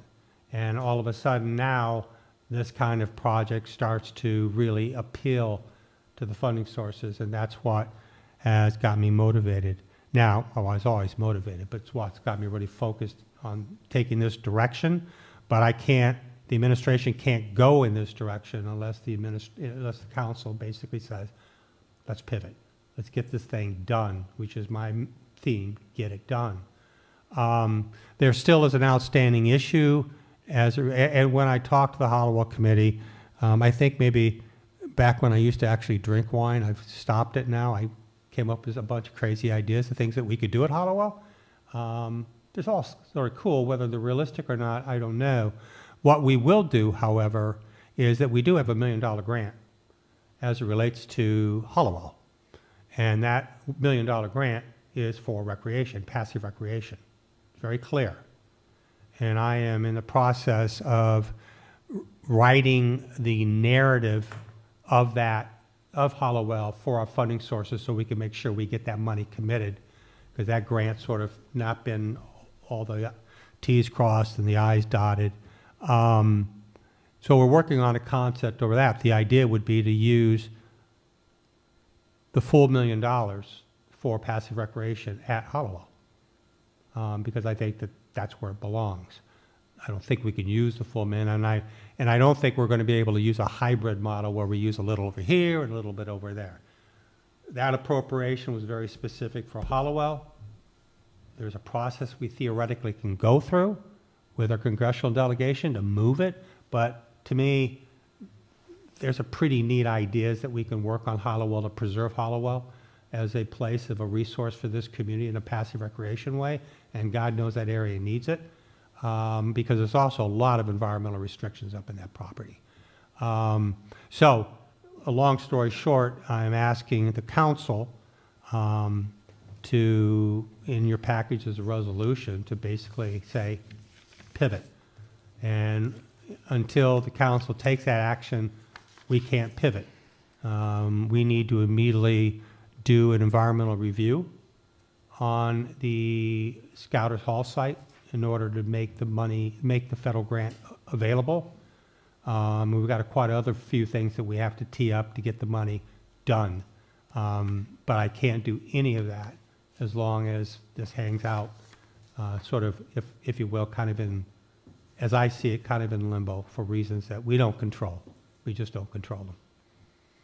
So that's really all I'd be happy to answer any other questions, but that's my take. So, go ahead. If I may, when we voted on this, for it to go, whether it was gonna go at Pacheco or Hallowell, I made the comment, and I stand by that. Hallowell's perfect. It would be an absolute perfect location for a senior center. It would be awesome if we could put a senior center there, but it wasn't realistic, which is why I voted to keep it at Pacheco. We can get it, we can get it done at Scouters. We can get it done for the $4 million. We don't have to tap into reserves. If we have it at Hallowell, we're gonna have to tap into, what, $2+ million? I just think the right move, it is the right move to pivot. It was the right move back then, it's the right move now. And that's just how I feel about it. I think it's, we could get it done, and we can get started on it, and we can get moving on this. I obviously agree. But I would be remiss, however, not to acknowledge the efforts that have been expended by the Hollowell Multi-Generational Building Committee on trying to make this happen. They've worked extremely, extremely hard. And I wish if we had a funding request through Congress, $4.5 million additional for Hollowell, that got shot down. You know, that's when I started really reading the tea leaves, if you will. If we had gotten that money, we wouldn't be having this conversation. You know, we would have been within $750,000 from where we want to get to. That's doable, but we're not getting it. And even if we had a request that's in Congress right now, which we don't, there's another 17 months before we even get anywhere on that. The costs keep going up. In the meantime, we're risking the money that's already been allocated to us. Remind me, but at the time that you all voted on this, I don't believe, David, you and I didn't vote on this. We weren't on the council, right? There wasn't the awareness that the project would cost $7 million. It wasn't the awareness, but we had a pretty good idea that it was Right, going to be more than 4. But that wasn't the number that was presented at that time. No, there was no official Okay, number at that point. Okay. I think a lot of times,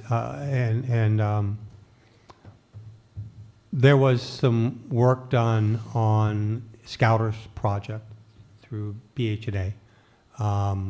And effectively what they were looking at Scouters was a budget of around 5.5 million. And I think that was, they said, okay, that's the budget that we're going to move over here. The problem that Hollowell has is that Hollowell creates some significantly additional cost as it relates to site development that Scouters does not. So that's a real savings for the Scouters project. Hollowell's still a gorgeous site. Don't get me wrong. It's just maybe too rich for our blood. So, Scott, in the event that we do decide to pivot $4 million to Scouters versus Hollowell, so that really, renovating Scouters or rebuilding Scouters, whatever decision is made, Scouters will only be for the Scouts and for our seniors. That's correct. So we're still not fulfilling the town's desire to have a community center. That is correct. So are we committed to continuing the work on whether it's pursuing a community center at Hallowell in the future, pursuing other properties in town, buildings in town that could operate in a community center capacity? Like, are we still committed to a community center? Well, I mean, that's clearly a council decision. What I'm committed to do at this very point is get this project done. So if we can get this project on track and under construction, clearly, if there was a compelling, if there was a general feeling among this community that they would really like to see a community center, then we would have to start doing hard work and figuring out where that could be and what it would cost. In fact, I think I said, and correct me if I'm wrong, Jeff, I know you will, is that, quite frankly, the proposed multi-generational facility is a great design for a community center. I mean, it's functionality-wise, it's basically there. I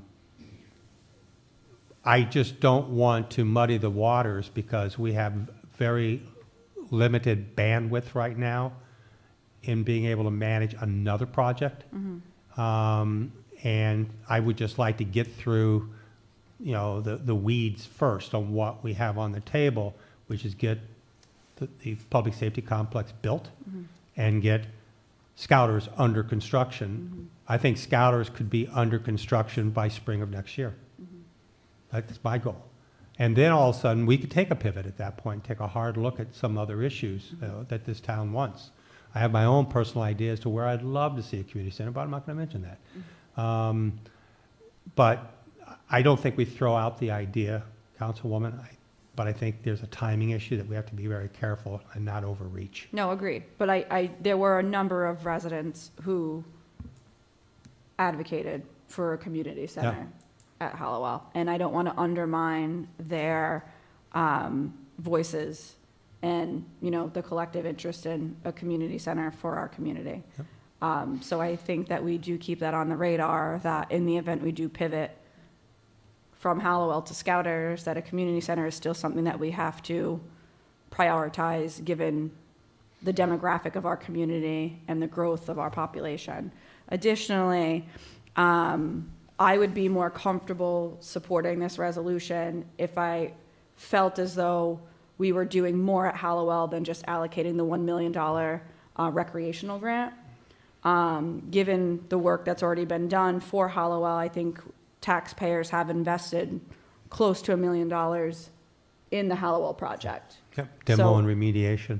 I think that it makes sense to use the reserves, our general fund, to invest some money in Hallowell to enhance the site and ensure that it's not just a site that we can use interim, but it's a site that we're proud of and that the community can collectively use.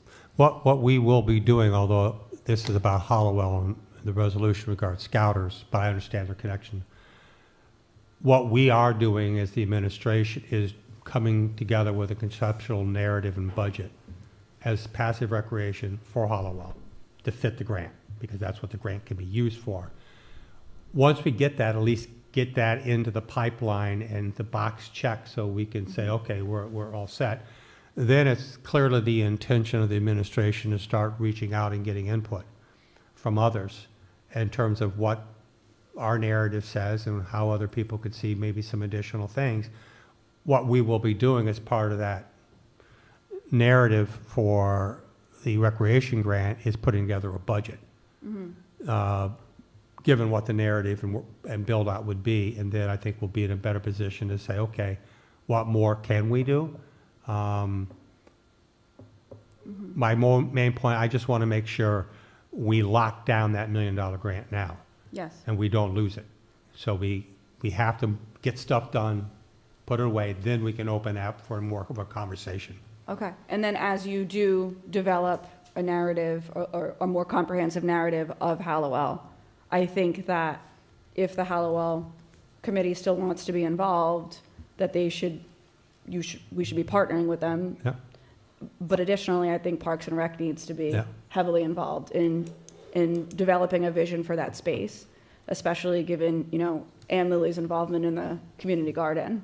So, and I know we're talking about pivoting to Scouters, but I'm hard pressed to approve this without the promise that something is going to happen at Hallowell. As I made a presentation when I made my comments to the Hollowell committee, I made it very clear that I think it would make all the sense in the world for the Hollowell committee to remain engaged on Hollowell. That's their call, but it makes a lot of sense. Also, was very clear about the importance of the public garden. The public garden as it's currently located is in a wetlands. It's got to be moved.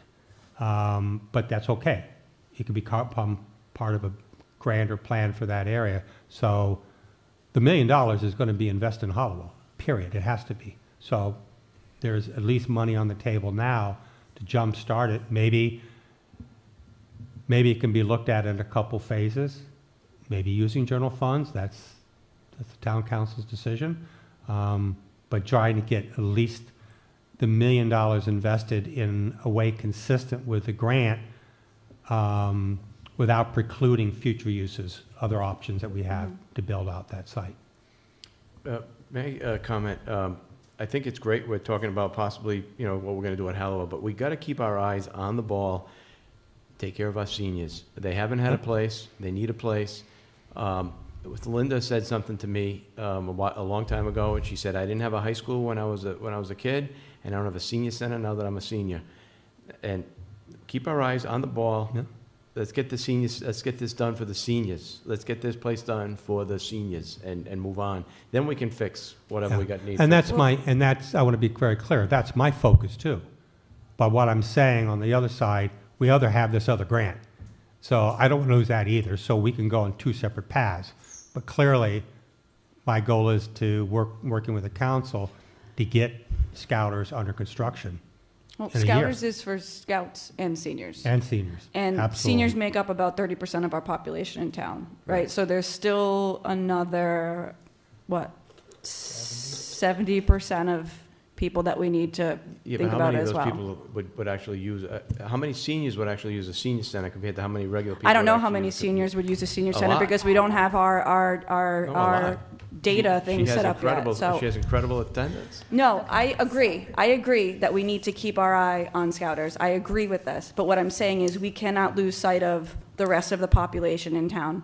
I mean, I go to Pacheco Field with my daughter, and we play on the playground, and there are a lot of moms there with their children during the day that are just looking for other things to do in town and other recreational space in town, and we can't lose sight of those people either. I know, but when we do something for the schools, we don't say, oh, we gotta do, oh, we're doing something for the schools, we gotta do something for this group, or when we do something for the police, we don't say, we gotta do something for this group. Stay focused, we can do multiple things. Let's take care of the seniors, let's give them the senior center that they've longed for, and we can also do all those other things as well. But let's stay focused. Seniors need a senior center. And we promised them a senior center. That's the thing, we promised them a senior center. And not to be redundant, because I always am, we're H-bent on that. We're going to get both. We're going to get both. Both of them are priorities. Both the senior center as well as Hollowell. We'll get both done. They both are on short leashes, and we have to make sure that we rein those leashes in before we get in trouble. So we'll do both, and we can do both. So are we ready to go, like, where do we stand if we are to pivot? When do we, what's our next step? Well, as it relates to the $4 million grant, Yes. where we are is I will immediately go out for RFP for what's called an environmental review. The environmental review is a prerequisite in order to start drawing down funds under the grant. So we're going to have to do the same for Hollowell. But they have to be two separate environmental reviews. So get that underway, get that done, and then I want to come back to the council with our thoughts as relates to how do we manage the design and construction of Scouters Hall.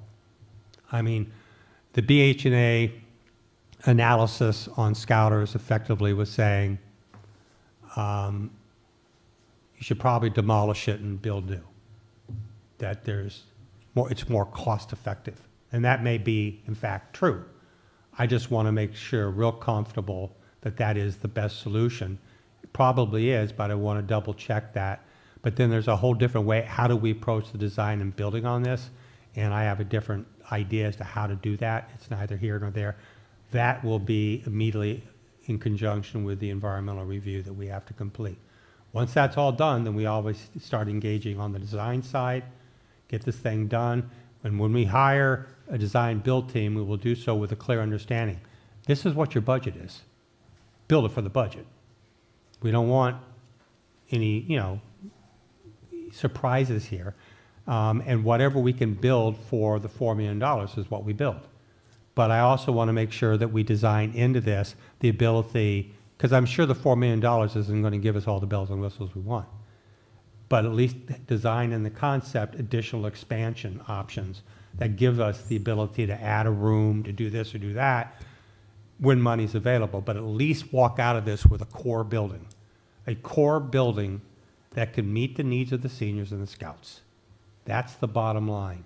And from there, we can dream a little bit more. So environmental review and come back to the council with an approach on how we deal with this project. Do we know how long that takes? Hmm? Do we know how long that takes? The environmental review? Well, we have to go out to RFP. We have engineers on call. We'll have to double check to see if they have the in-house capabilities to do that. If not, we'll have to go for an RFP. I would say at the worst case scenario, we'd be out 6 weeks before we would come back to the council to engage a consultant to do the environmental review. That will probably take 30 days. Concurrently, along the same lines, I will start preparing a development model that I'll come back to the council on. And this funding is transferable to go back? This to fund Scouters? money was originally allocated towards Scouters. I know, but then Yeah. then we changed it. Yeah, and that's the conversation I had with our congressional delegation yesterday. They fully understand what we're doing. And they understand we're doing it for expediency reasons to get the project done, which is what they want. So, yeah, we'll double check that. We have the ability to pivot, but a lot of the original grant application stuff was done to Scouters.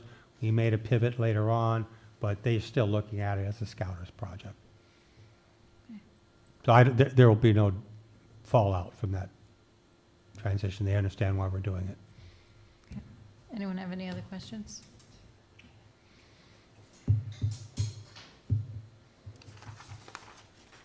So you need a motion to approve the resolution? You do, Madam President. Anyone want to make a motion to approve the resolution? Do I have to recuse, because I'm now a senior? So I, No, you're fine. okay.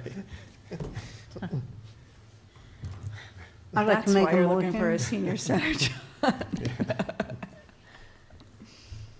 Exact wording or just, Just to approve the resolution for the North Smithfield Multi-Generational Center that formerly at Hollowell to now be moved to Scouters Hall.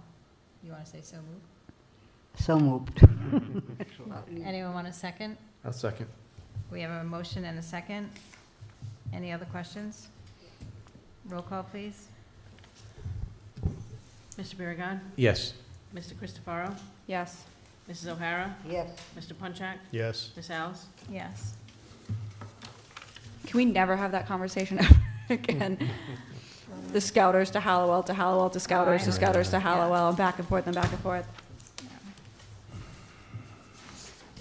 Did you want to go over this at all, or No, you're all set? no, I kind of briefly covered it in my comments, Okay, but I provided it to you just as background information. okay. All right, new business, discussion by council vote other action, transfer request from town hall reservations, Mr. St. Ange? So this is in reference to what we were discussing earlier, so just asking the council to move some of the capital items over to the capital fund. As you can see, the road repairs, heavy equipment, Pacheco Park improvements, ADP time and attendance, which we're still going through, and then the copy machine.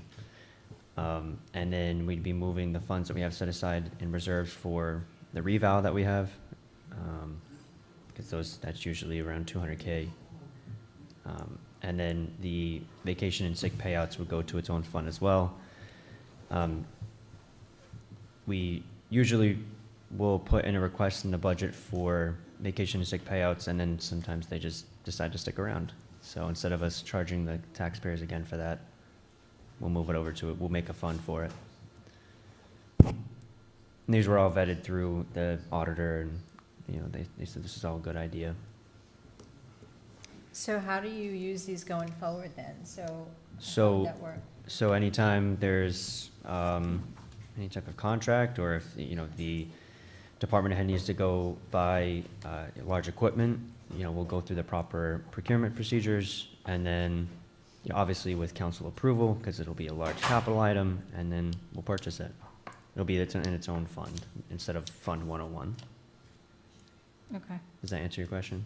yeah, I think so. And so the vacation sick payout, so you just leave that, and if we It- go over some year? Yeah, so it's there? so these funds will there's no budget associated with them. So they're not constrained by having to forcefully move them over from fiscal year to fiscal year. So it'll just sit there. The balance will sit there, and it'll be used as needed. The revals and the vacation and sick times, we generally won't come to the council for, just because it's usually contractual or it's employment-based. As far as the capital fund, if there's movement or reallocation of funds earmarked for a certain item or project, that needs to be approved through council. I don't have the power to move, the administration doesn't have the power to switch those around. It's no different than the reserves that you guys currently manage. Anytime So- we move stuff around, we have to get an approval. So having like this 428,000 sitting in a capital fund, so now that will obviously lower the capital request on the annual budget? Is that a The fair capital statement? request will still be the same, it'll still look the same visually when you guys are going through the budget. It'll just, instead of it being called capital, it'll be called capital transfer. That's it. It'll still be departmental. Okay, And then obviously you have separately, you have the entire capital request that the council will have to approve near the end of the budget adoption. That'll be reflective of what you guys you've approved department by department, obviously. But this will, that balance, will be consistent with, whatever gets spent, and, no different than how we have it now. okay. Anyone have any questions? Anyone like to approve the transfer request? Are we approving the total? Yes. I will make a motion to approve the transfer request in the amount of $611,337.06. Second? So we have a motion and a second. Any further discussion? Roll call, please. Mr. Biragad. Yes. Mr. Christopherow. Yes. Mrs. O'Hara.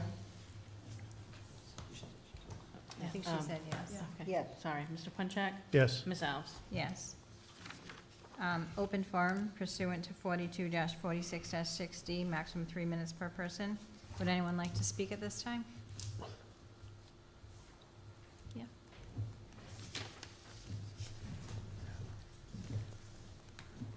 Good evening, Scott Savigny, 33 Hillview Avenue. With regard to Hallowell, Pacheco, just some thoughts that I had taken out. First of all, the Scouts will never kind of toot their own horn and say the things that they do, but just for, I appreciate Councilwoman calling out the Scouts and that that building is theirs. Within the last 4 days, they have had some accomplishments that are pretty good. They have had 6 rank advancements. They've had 2 Scouts that have earned Eagle. That's number 86 and number 87 total. They had a fundraiser, a very successful fundraiser despite the rain at Beef Barn as part of their craft fair. And they had another Scout complete their project, so now they have to go do their board of review. On top of that, just found out that the Scoutmaster, Russ Wright, by the district, was awarded Scoutmaster of the Year. So that troop 1139 for the Boy Scouts is doing phenomenal things. I'm sure Pac 7 and the Girl Scouts are also doing phenomenal things as well. So just some thoughts that I had was as far as Scouters and the grant. I'll just read some thoughts that I had. Let me say that the reasons that Administrator Gibbs laid out for the Hallowell moving the money from Hallowell to Pacheco completely makes sense. It made sense when he presented them to us, and they make sense now. What I wish to offer is a bit of reflection in the lessons of the past that do not repeat themselves. There is a sense of urgency. For 5 years, I have served on 2 different committees that have looked to develop that property into something that serves the committee. In that time, I never got the sense through multiple councils and multiple administrations that there was an appetite to move this project forward. The committee had a desire, we had a speed, we had an expediency. There was delays that plagued us. There were updates by our chairperson that I feel were listened but not truly heard. And many months were lost examining Scouters as an alternate location. More months were lost in double-checking BH&A's numbers. I think estimating the time that all of that took was roughly a year. That progress was lost in that time. Costs greatly escalated. Funding of the project we knew was going to be over. It was always a consideration by both committees, in particular the building committee. That committee had proposed a number of fundraising options, a fundraising campaign, room sponsorships, reaching out to corporations. All those proposals were met with silence. So now Scouters appears to be the site that is for the multi-generational center. I'm here to remind you, as a parent of a Scout who came up through Pac 7, is now on track for Eagle at Troop 1139, that all scouting organizations in town be given access to whatever the new building is created. They may not be the loudest voices at the table for Scouters Hall, but Scouters Hall is their home, and no other group should be given time to the exclusion of the Scouts. So whatever group is formed to oversee this project, I just ask that the council be decisive in your decisions. You listen to the work that they are presenting, and be a protector for all scouting in North Smithfield. Sir, thank you very much, and I promise you, your words are taken to heart.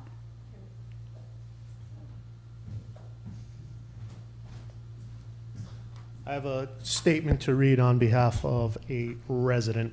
Good evening, Council President Alves and members of the Town Council. My name is Jason Richer of 45 Douglas Pike.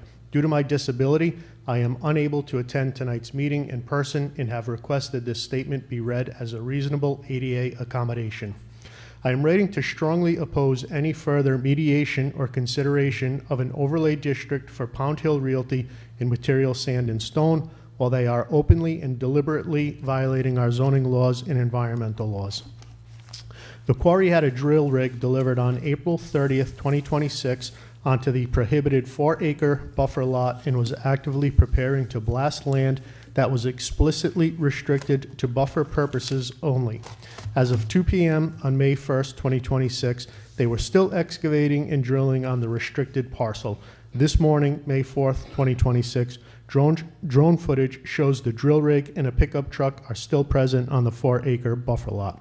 In 2020, Robert A. Pezza of Pound Hill Realty, LLC, stated in writing that this parcel would be used for buffer areas only and not mining activities, in quotes. Town planner Thomas J. Kravitz required the note on the plans confirming that the additional land from Map 7, Lot 4 would be utilized for buffering purposes only and not mining activities.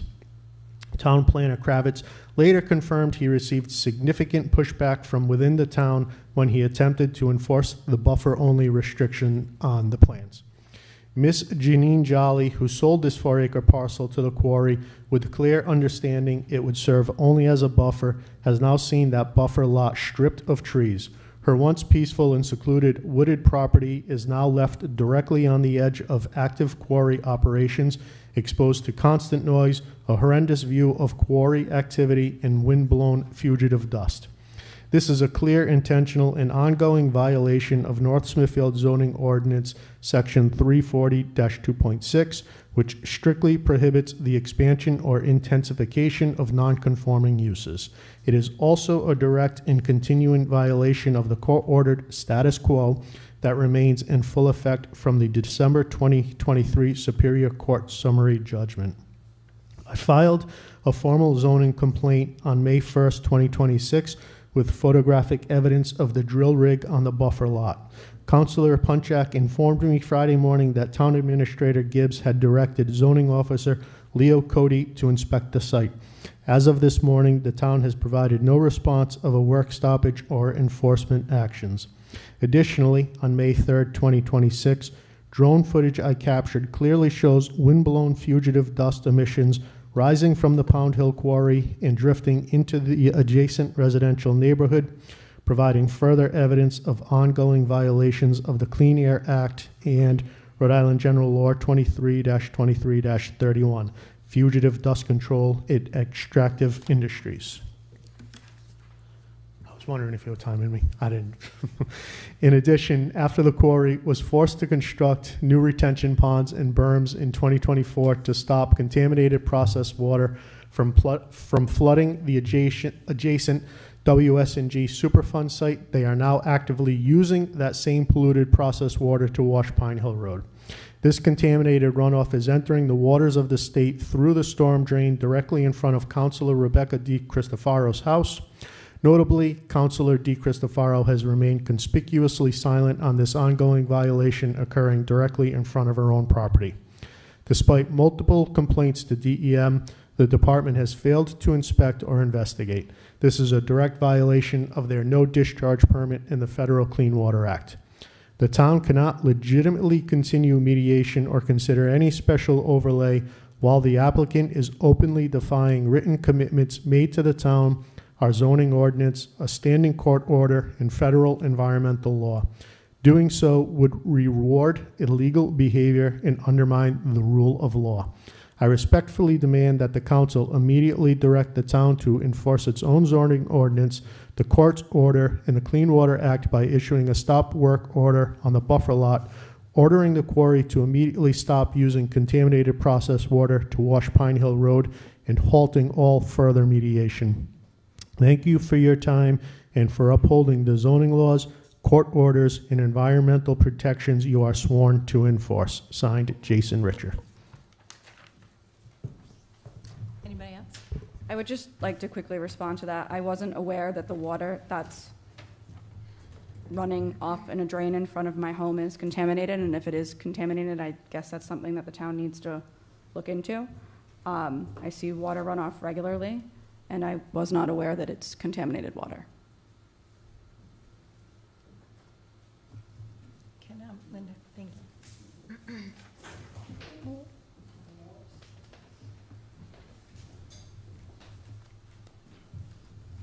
Good evening, I'm Linda Tebow, 83 St. Paul Street in North Smithfield. I'm also the senior advocate. And you know, I quickly want to say, just because I'm the senior advocate and involved with seniors and doing all this at the temporary senior center over at Scouters Hall, does not mean I don't have a love for scouting. As a child growing up here, there was not a lot to do, but I was a Brownie. I was a Girl Scout until I was a senior in high school, and oh, by the way, we could not be at Scouters Hall. That was only for the boys. We met at a church basement. There was another Girl Scout troop up at St. John's. I was at the Congregational Church. It didn't stop there. I got married, had kids, and all of a sudden I'm a den mother. We were den mothers then. The Cubs met with us in our own homes. I was a Brownie leader. I had my troop right here at the library. So, and as town administrator and president of the council, I was at every Eagle Scout Court of Honor that you can imagine. So Scouts have a special place in my heart as well. But right now, about seniors, and Rebecca, I'm sorry, but you were out on something very special there when I did my year-end review of what was going on in numbers at Scouters Hall. No, I heard them. Scott presented them. Oh, did you get them? Yep. So that was quite, in 3,162 senior visits. That's a lot in 3 months. And now I just did the report for January, February, and March, and we just served 1,487 seniors, and that was because of holidays and blizzards that slowed things down. And I have these for you if you wish. We had done a position paper, and the U.S. Census numbers that I got were 37.1% of North Smithfield residents are over the age of 55. And you know, you might not want to hear it, but 55 is AARP senior these days. And we've been having some really good programs coming up and more to come. And we do finally have, the reason we haven't put that, my senior center to work is that I don't have any place to secure it. And now I have a cart to put it on, and the folks at, the police are letting me at least put smart TV in there to lock it up, and as well as that, so we can start using that. But I can tell you, we are counting every single visit. It's a big chore, but we've been doing it. So it's been very well received, and going forward, I mean, we've got a Mother's Day celebration tea coming up. And it's intergenerational because the Rhode Island College nursing students are coming to help us with that. And we have 60 people signed up. So anyways, I just wanted you, I know you weren't here, so I was hoping you got the information. So I don't think I've missed any meetings since delivering my child, maybe one at the beginning of the year. But that's when I gave that. Mm-hmm. It was from July to December. Mm-hmm. That's when Scott presented your numbers, and they are impressive. Yeah, in the year-end review, I did that, okay? Yeah, thanks, Linda, but I do feel strongly that we need to set up that device that we spent a significant amount of money on. So I'm glad to hear that you have the means now to set that up. I have the means, but you've had them right along, because I've been counting on paper what a chore it is, And I invite any of you to come and count them with me if you'd like, until we get that up and running, okay? Thank you.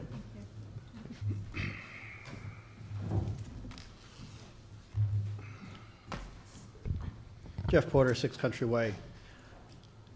I want to give you a couple numbers as Linda has presented. The biggest number that I want to highlight is 1,562.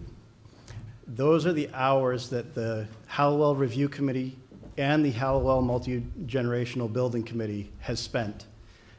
The hours meeting, the hours outside of meeting, going to Pumpkin Fest, the hours I have spent coordinating with the group, previously the Hallowell Review Committee and the Hallowell Multi-Generational Building Committee. There's a lot of time and effort that has gone into that. I totally understand Scott's position, and I echo the sentiments that my committee member, Scott Savini, has also said, that we were plagued with delays. We acted as an advisory committee, as we were told. That was in our resolution. We advised. We weren't listened to. We were ignored. Many times. Many times, my wife would get the brunt of it and understand. She would ask me, why do I keep doing this? I keep doing this because I see the good in this community and what this community deserves. Regardless of who goes where, what goes where, how much money is worth this, how much money is worth that, let's realize the reality that construction costs are never going to come down. They're always going to continue to go up or level out. There's always going to be time. John, you said earlier, government is inefficient. I 100% agree. But the committee that was advising this council was set up and advised to make things more efficient, to get things done. So I just want to make sure that it's heard that there are members of the previous Hallowell Review Committee that have spent countless hours, countless thankless hours, that we have fought along the way many times. Some of you we've argued with. So I hear the charge, we need to get something done. We absolutely do. Get something done. But recognize, and I'm going to caution both the council and the administration, with the rising costs of construction, the uncertainty of how things go, you're not going to be able to get a bigger building. You're not going to be able to go outside the footprint of what Scouters is. BH+A did a pretty thorough report on Scouters Hall and gave you 4 options. With escalation, all of those options, with the exception of the base building upgrades within the interior, are all over $4 million now. Just going to put that out there. So please think about that while you're progressing and moving forward. That's all I got to say. I don't need to hear any rebuttals, but I want you to recognize the efforts and the painstaking efforts that the committee, the Hallowell Review Committee, and the Hallowell Multi-Generational Building Committee has gone through. Thank you. I just want to add one thing real quick of what Scott Savini said. I think we should commit to making a point that we'll never pit the seniors against the scouts. That's not even going to be an issue. We shouldn't be a competition. Never pit them against each other. More work together on that. Anyone else want to speak? Anyone else? Anyone like to make a motion to adjourn? Motion to adjourn. All in favor, say aye. Aye. Aye.